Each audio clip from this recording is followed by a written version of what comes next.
Assalamualaikum warahmatullahi wabarakatuh. Halo anak-anak ibu semuanya, bagaimana kabarnya hari ini? Alhamdulillah, luar biasa, tetap semangat, Allahu Akbar. Baik anak-anak, sebelum kita memulai pembelajaran kali ini, alangkah lebih baiknya kita berdoa terlebih dahulu ya. Berdoa mulai.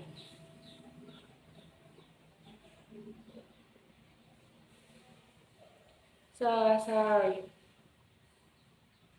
Baik anak-anak, untuk pembelajaran sekarang yaitu tentang peristiwa kerasulan Nabi Muhammad Shallallahu Alaihi Wasallam.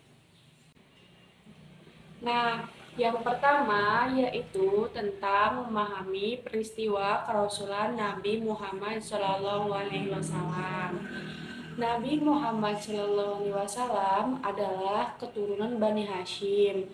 Beliau memiliki tugas membantu menyediakan air bagi orang yang datang ke Ka'bah untuk memuja berhala. Walaupun demikian, ia tidak pernah mengikuti upacara pemujaan itu. Ia merasa risih terhadap kaumnya yang menyembah berhala. Oleh karena itu, menjelang usia 40 tahun, ia sering bertafakur atau mengasingkan diri merenung dengan sungguh-sungguh.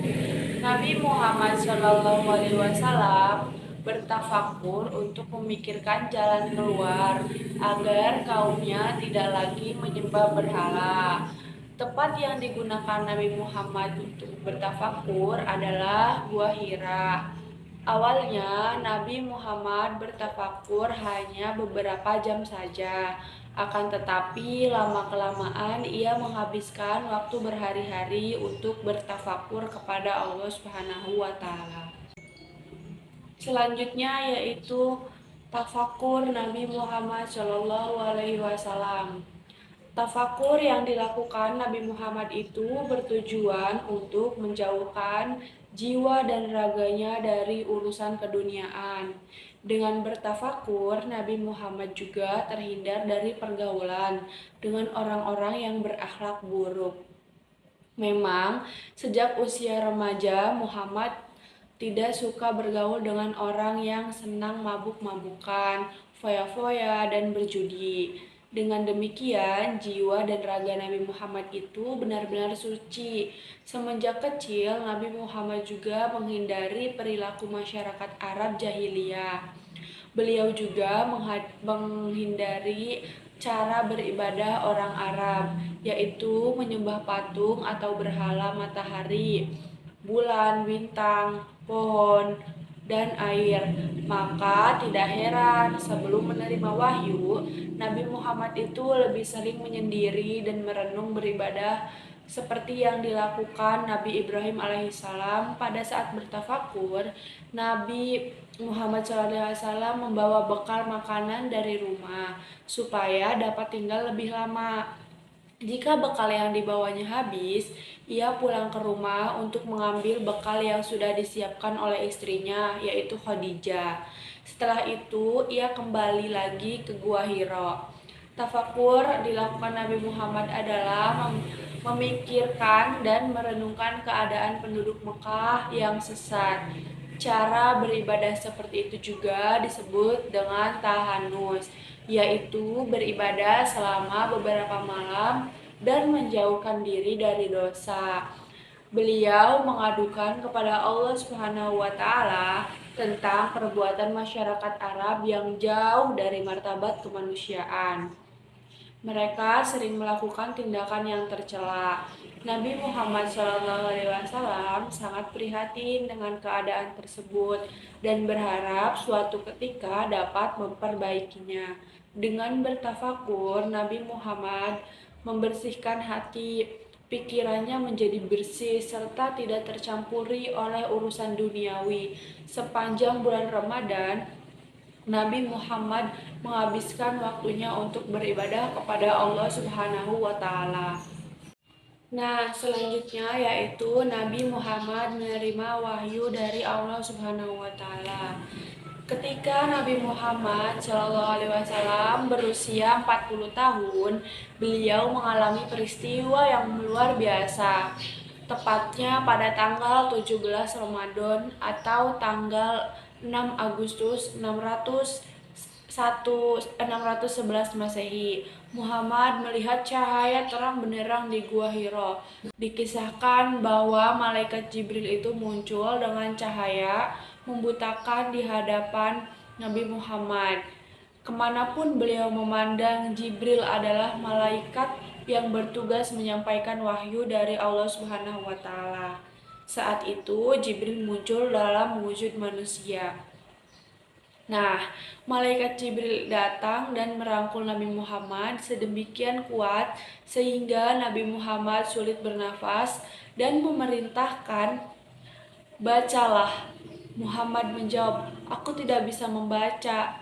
Jibril mengulangi perintah itu, dan sewaktu menerima jawaban yang sama, uh, membimbing Nabi Muhammad membaca surat Al-Alaq ayat 1-5 yang berbunyi, "Iqra bismi rabbikal ladzi khalaq, khalaqal insana min 'alaq, iqra wa rabbukal akram, alladzi 'allama bil qalam, 'allamal insana ma lam ya'lam." Yang artinya, bacalah dengan menyebut nama Tuhanmu yang telah menciptakan. Dia telah menciptakan manusia dari segumpal darah. Bacalah, dan Tuhanmulah yang maha mulia, yang mengajarkan manusia dengan pena. Dan yang terakhir, dia mengajarkan manusia apa yang tidak diketahuinya. Quran Surat Al-Alaq ayat 1-5. Setelah mengalami peristiwa di atas, Nabi Muhammad SAW turun dari Gua Hiro dan pulang dalam kondisi ketakutan dan bingung.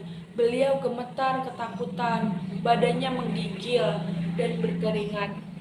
Khadijah, istri Nabi Muhammad, merasa heran ketika kondisi suaminya, karena selama ini belum pernah terjadi. Nah, anak-anak, lalu Nabi Muhammad SAW itu meminta istrinya untuk menyelimuti. Beliau berkata, "Selimutilah aku, selimutilah aku." Nabi Muhammad SAW menggigil seperti orang yang terkena demam.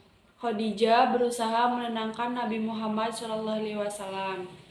Setelah hilang rasa takutnya, Nabi Muhammad menceritakan semua yang dialaminya di Gua Hiro pada saat itu.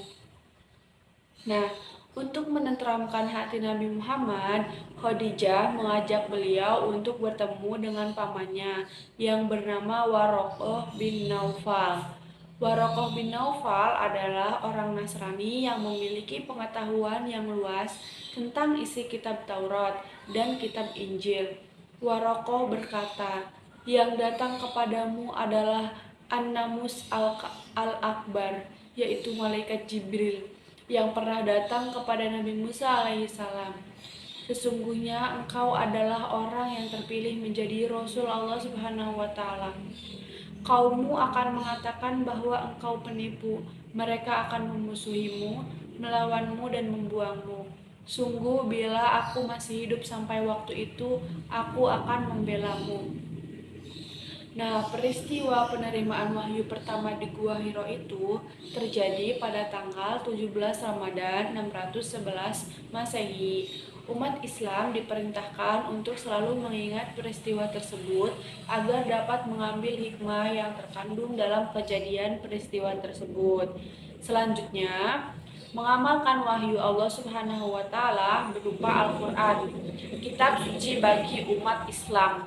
Allah Subhanahu wa Ta'ala telah memilih dan mengangkat Nabi Muhammad SAW menjadi rasul atau utusannya untuk menyebarkan kebenaran kepada umat manusia.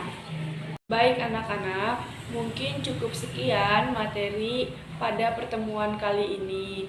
Jika ada yang ingin ditanyakan, silahkan tanyakan di grup WhatsApp masing-masing ya anak-anak. Nah, sebelum kita mengakhiri pembelajaran kali ini, alangkah lebih baiknya kita berdoa terdahulu ya. Berdoa mulai. Selesai.